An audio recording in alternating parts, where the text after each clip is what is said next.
दुनिया में करोड़ों लोग पैदा हुए और दुनिया से चले गए, जिनके हमें नाम कुछ भी मालूम नहीं। एक दो नस्लें याद रखती हैं और उसके बाद हम लोग भूल जाते हैं। लेकिन दुनिया हमेशा एक्स्ट्रा काम करने वालों को याद करती है। जिन्होंने गैर मामूली कारनामे अंजाम दिए हों, लोग उन्हें याद रखते हैं और उन्हें फिर गैर मामूली रिवार्ड भी मिलते हैं। अगर नॉर्मल लाइफ गुजारनी है तो हम आए, पैदा हुए, बस ऐसे गुजारा टाइम और फिर आखिर वक्त आ गया। लेकिन ऐसा नहीं जी। जो हमारे सामने अब्दुल कदीर साहब बने, डॉक्टर अब्दुल सलाम, ये जो बड़े बड़े लोग हैं,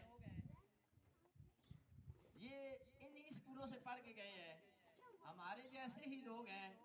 सिर्फ क्या है कि इनकी तरजीहात जो है वो तालीम थी, इनका माइंड क्लियर था और फिर इन्होंने मेहनत की और दुनिया में मशहूर हो गए।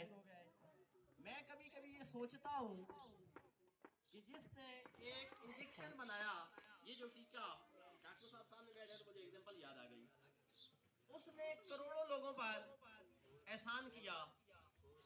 उसने कोई मजहब नहीं देखा होगा, उसने सिर्फ इंसानियत की भलाई की होगी। और आज कोई भी बीमार होता है तो इंजेक्शन से फौरन आराम आ जाता है। तो ये क्या है? ये इंसानियत के लिए काम है। इसलिए कोशिश करें, 7 से 1 बजे तक, 7 से 12 बजे तक मुझे पे मिलती है।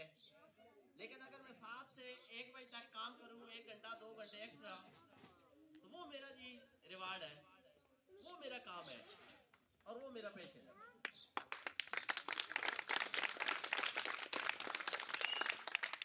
इसलिए फलाई कामों में, इज्तिमाई कामों में बढ़ चढ़ कर हिस्सा लें और सबसे ज्यादा नहीं तो एक कदम आगे रहना चाहिए।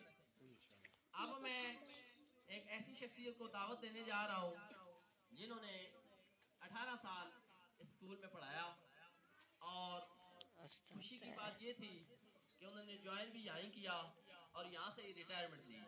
मेरी मुराद मास्टर उल्फत हुसैन साहब।